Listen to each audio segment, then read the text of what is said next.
Dear viewers, আসসালামু আলাইকুম। দেশ এবং দেশের বাহির যে যেখান থেকে বসে আমাদের এই ভিডিওটি দেখতে পাচ্ছেন তাদেরকে অনেক অনেক প্রীতি ও শুভেচ্ছা জানিয়ে শুরু করছি আজকে নতুন ভিডিও। দেখতেই পাচ্ছেন দেশি মাগুর মাছের পোনা দেখাচ্ছি আপনাদেরকে। আজকে আমরা আলোচনা করব দেশি মাগুর মাছ কীভাবে চাষাবাদ করে আপনি 5 থেকে 6 মাসে প্রতিটি দেশি মাগুর মাছের ওজন আপনি 150 থেকে 200 গ্রাম করতে পারবেন। এই বিষয়ে আমরা বিস্তারিত আলোচনা করব। আপনারা এখন যে পোনাগুলি দেখতে পাচ্ছেন এগুলি 2024 সালের নতুন বছরের নতুন পোনা এবং এইগুলি 1 কেজিতে 2000 থেকে 2500 পিস। এবং এই ধরনের পোনা কিন্তু অনেকেই আপনারা বিভিন্ন জায়গা থেকে সংগ্রহ করে আপনারা সরাসরি চাষে দিয়ে দেন। সরাসরি চাষে দিলে চলবে না, আপনাকে এই পোনাগুলি প্রথম অবস্থায় ছোটোখাটো পুকুরে 1 মাস নার্সিং করতে হবে এবং নার্সিং চলাকালীন সময় আপনাকে অবশ্যই নার্সারি পাউডার ব্যবহার করতে হবে।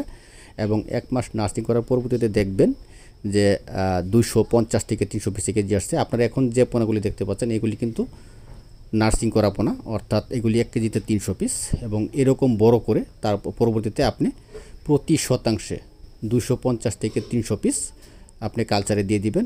মনে রাখবেন যে দেশি মাগুর মাছ বিশেষ করে অধিক ঘনত্বে চাষাবাদ করা ঝুঁকিপূর্ণ, কারণ অধিক ঘনত্বে চাষাবাদ করলে রোগবালাই অ্যাটাক করার সম্ভাবনা থাকে বেশি। এই বিষয়ে আপনারা অবশ্যই সতর্ক থাকবেন। এবং খাবার হিসেবে আপনারা সবাই জানেন যে বাজারে রেডি ফিড পাওয়া যায়, দেশি মাগুর মাছ, শিং মাছ, ট্যাংরা, গুলশা এরকম রেডি ফিড পাওয়া যায়। যেমন বিভিন্ন কোম্পানির খাবার আছে, মেগা আছে, এসিয়া আছে, নারিশ আছে, বিভিন্ন কোম্পানির খাবার আছে। যে কোনো এক কোম্পানির খাবার দিবেন আপনারা।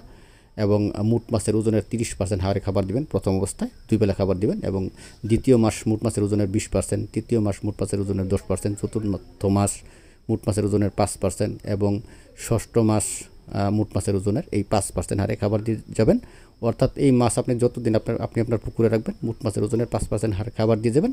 এবং 6 মাস পরে দেখবেন যে প্রত্যেকটি দেশি মাগুর মাছের পোনা আমি যেভাবে বললাম এই পদ্ধতি নার্সিং করে যদি আপনারা চাষাবাদ করেন তাহলে 150 থেকে 200 গ্রাম এরকম ওজন হয়েছে।